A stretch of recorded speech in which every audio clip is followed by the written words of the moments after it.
and welcome back. We're talking about The Challenge, Season 41, Vets and New Threats, Episode 9. And this episode was supposed to be a monumental episode. This was going to be the solo challenge to get extra points, get the lock-in, get your permanent partners, yet it felt so anticlimactic because the entire mini-final was thrown in the trash, and it kind of left me feeling like the episode was just very hollow, and I wish that more could have been done, but I'll get into all of my thoughts and feelings about this episode as we go through it. But let's start off where last episode left off, and that was CT winning in the pole wrestle against Derek C, and coming back to the challenge house. CT is feeling better about himself, feeling a bit more confident, getting this elimination win, heading into the mini final. Now, through this entire episode, there was a ton of conversations and confessionals about the lock-in,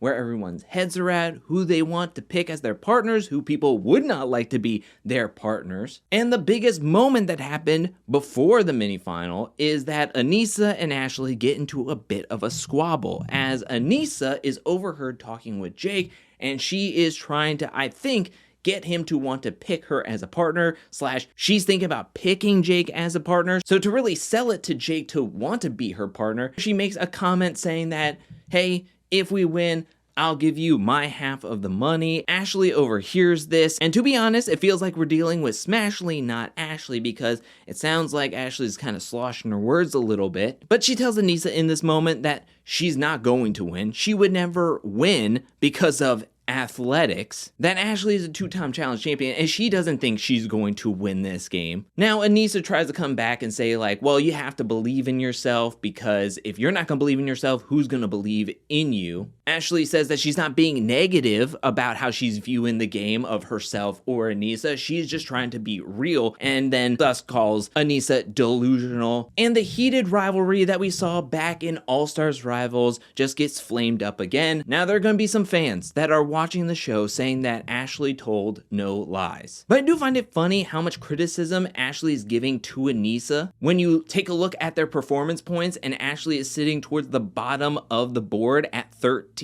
and Aneesa has 30, 3-0, not 1-3, but 3-0. Aneesa has been doing a good job in the daily challenges, being consistent, being able to work with partners, as Ashley has been kind of off this season, unable to work with partners, as well as getting frazzled herself. But enough of that, as everybody dons their challenge gear, head down to meet up with TJ for this week's daily challenge, which is the mini final called Broken Dreams. This was supposed to be the meat and potatoes of this entire episode. I came into this daily challenge taking tedious notes, getting every little detail that I could, so that way I could give some great analysis. But honestly, it feels unnecessary to go into any real detail about this mini final, as everything was tainted, and as I previously stated, all the results were thrown in the trash, as if this mini final hadn't happened. Because when it comes to checkpoint 2, the eating portion, where the players were going to have to eat what looks to be a decent sized onion, a clove or two of garlic, some ginger, and some very hot peppers, it was later found out that there were people throwing food into the bushes off the side of the cliff. The challenge did not catch them until Michaela and a few other people who were lagging behind at the eating station, because they were actually taking their time, actually playing by the rules, saw all the food in the bushes. At the very end of the daily challenge, TJ asked everyone who cheated. Does anybody want to speak up? And nobody said anything, leading for TJ to say that everyone is disqualified. They're throwing all the results of this mini final away as if it didn't happen, and we're just going to go back to the challenge house like nothing happened.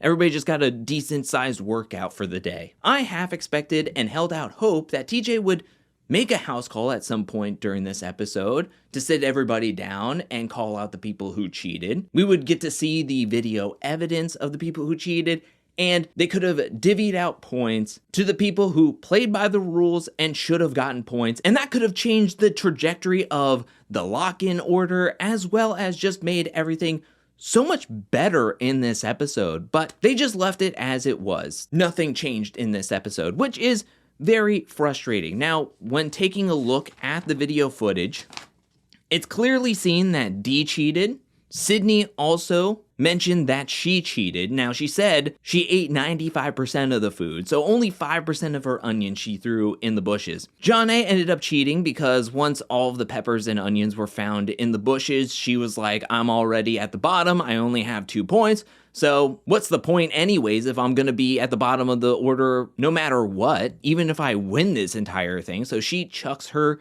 vegetables. I feel like Aneesa and Tay also chuck their food. There's also a soundbite where somebody said that Nani threw all of her onion off the side as well. I found this very disappointing, and I was very disappointed in how the challenge handled this whole cheating scandal. And it's even more infuriating because at one point, Jonna goes into the confessional asking if they have video footage of people cheating and throwing things in the bushes off the side of the cliff. And a producer is like, yeah, we have so much video evidence. Yet when they keep on bringing it up, they keep showing the same clips of Dee throwing the onion behind her back, the overhead drone footage that shows nothing, the GoPros inside the bucket, so when people yak, it's yakking on the...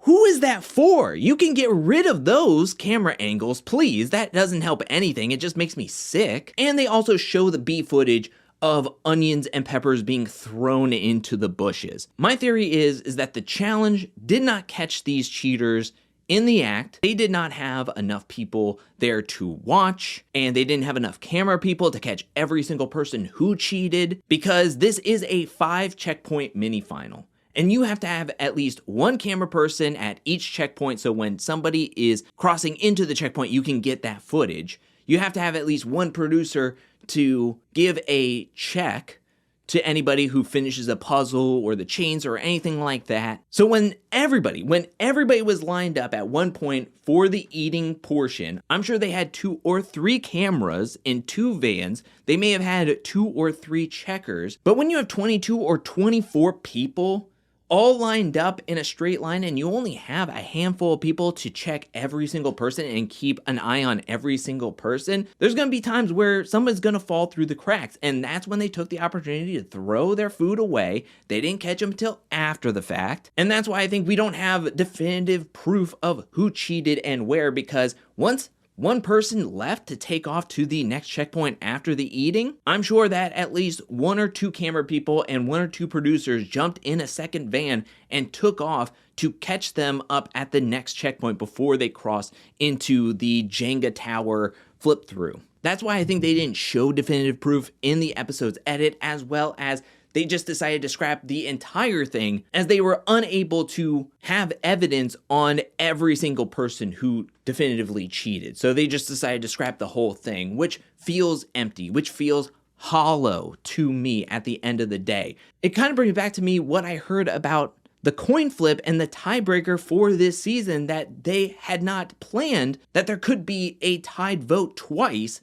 And so that's why they just decided to go with the coin flip instead of maybe thinking it through that maybe we should have the people in power vote to send the one person that they want into the elimination, or having the person that came in last place get to choose who they want to go against. No, they just were like kind of coming up with it on the fly. And I think that this proves as well that they were unable to see this as a possibility that people would want to cheat. That's why they didn't have enough coverage at the eating station when all 24 players were in a line trying to eat/throw things away, and that they didn't have enough coverage on the production side, on the camera side. So that way, when they were put into the corner of what do we do now that we have so many people who cheated, I guess we should just throw it all away, that we should just not have any results. So now me talking about who came in first, second, third, last place doesn't really matter at this point, because nobody got points for this, and the people who could have finished up at the top all could have cheated. So what's the point of this mini final?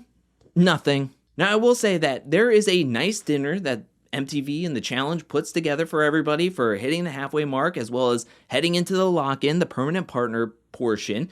And there is a point where Will is feeling heated about the whole cheating scandal, and he brings it up. And he tells everybody that they should be frustrated and ashamed that they cheated, and that he does not want a cheater as a partner. So if you cheated during that mini final, don't pick me. And there's a lot of people who are like, wow, you're a downer. Wow, the mood is really shifted and everything. Wow, boo on Will. But as a challenge fan who is watching this episode, I'm on Will's side. I'm frustrated at this. And I will say that there was a point where CT's like, oh, he didn't know the answer to the riddle, purgatory. So he wasn't even That's null and void, my guy. CT could have said nothing about purgatory and giving him the answer to the riddle, but he gave that to him to help boost his social standing, as well as he voluntarily gave that information to Will. It is not a one-to-one thing to clearly break the rules of throwing food and cheating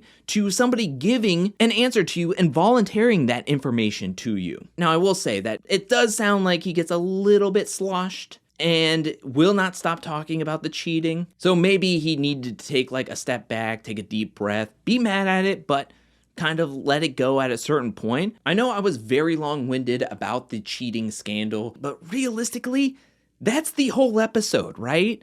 Besides the mini-final that took so long for us to get through, realistically, the rest of the episode is people talking about partners, who they want to be partnered with, and then the lock-in. When coming into this review and recap, I really did not know what to talk about, because when the mini-final doesn't result in anything, and the results and the journey through the entire mini-final just ends up like meaning nothing, I can only tell you how I feel and what to say, because what am I going to do? Go through every single little detail about the mini-final, all for me to say like, oh, well, everything that I told you doesn't matter, because guess what? People cheated and the challenge just said that it didn't matter anyway. So the points are the points. Where we get to the lock-in, Michaela has the #1 overall pick and she chooses Cedric. Fantastic partnership, fantastic duo. Then we get to a triple tie for second place, where Olivia, Will, and Jeremy are all tied at 33 points apiece. The tiebreaker is placed the highest, most in the first 8 challenges. And Jeremy gets that nod, so he gets the second overall pick, where he picks Aviv. No surprise there. In the partner pick at the beginning of the season, it seems like they have gotten closer as the game has gone on, and so it just makes sense that Jeremy chooses Aviv. Olivia has the next pick, and she decides to go with Will, which I think is another solid duo. Sydney's up with the 4th overall pick, and she chooses Turbo. And then we get to the rest of the pairs. I'm sorry to say, but to me, these top 4 duos of Michaela, Cedric, Jeremy, Aviv, Olivia, Will, Sydney, and Turbo are just stacked, in my opinion. They're all close to the top. Besides Aviv, she's a little bit more towards the bottom, but she is a solid partner, and paired up with Jeremy, I think that they are a very strong duo. Olivia and Will are right at the top, right next to each other. Michaela and Cedric are both up at the top as well. Sydney and Turbo worked together during the mini-final to get past the finish line together in first place, each getting first place, granted, cheating allegations, but I just feel like these 4 pairs are super, super solid. You have Aneesa picking Jake, Adrian choosing Theo, which I thought was kind of surprising. I know that we had this moment between CT and Tay where CT was getting a little flustered about asking Tay to be his partner and permanent partner for the lock-in. I just felt like Adrian and CT really worked very well with each other, and I was kind of surprised that Adrian didn't want to pick CT, or she and Tay are very close with each other, so I'm sure they had a conversation where Tay's like, I want CT, if you want to choose Theo, then you choose Theo. So at the end of the day, Adrian chooses Theo, Justin picks Nani, Leo picks Ashley, CT chooses Tay, America chooses Leroy, D is paired up with Derek, where Derek was very surprised about all the nice things that D said about him. It seems like they are playing completely different games, yet now here they are paired up with one another, and they're going to have to work together to get farther and farther into this game. And finally, that leaves Gabe and John A having to be paired up with each other. I'll say it once and I'll say it again. This episode was very disappointing, going over the cheating scandal, the mini-final results being tossed in the garbage. I would hope that in the future, not just this season or the final, I'm talking about seasons to come, if there are seasons to come, that the challenge would learn a lesson from this specific daily challenge that they should not underestimate if people would cheat or how far they would go to try to get away with cheating, that they would take something like this very seriously and try to hold as many people accountable as possible. I don't know. That's just my opinion. Let me know what you think down in the comment section below. Do you think I'm being too harsh and too critical, and that it's just a TV show, it's just a game, I should have just come into this with a better mindset? Or do you agree with me that it's frustrating and disappointing on all levels that this happened and these were the results? Let me know down in the comment section below. I want to hear what you have to say. I'm desperate to hear what people think about this episode. But I do want to leave off on a positive note, and I want to say that I'm very excited about everybody in their permanent pairs, because in the preview to next week's episode, it sounds like people can stake a claim on somebody's partner, and maybe these permanent partners aren't so permanent. But that is a twist, and we're going to have to wait and see how that all goes down as the season progresses. I want to say that I'm very much looking forward to the partnered portion, how everybody works with each other, how the dynamics in the house changes with everybody in partners, whether they're working with them or we're working with them or not working with them. Let me know down in the comment section below who you're excited. Who are your top 3 pairs? Let me know that down in the comment section below as well. I now want to give a special shout out thank you to everyone who supports me over at patreon.com/angelcakevids. Thank you for your support. Thank you for your generosity. Thank you. And thank you to everyone who's watching this video up to this point. I'll be back really soon with more Challenge 41 content, more challenge content, more content in general. But until then, peace.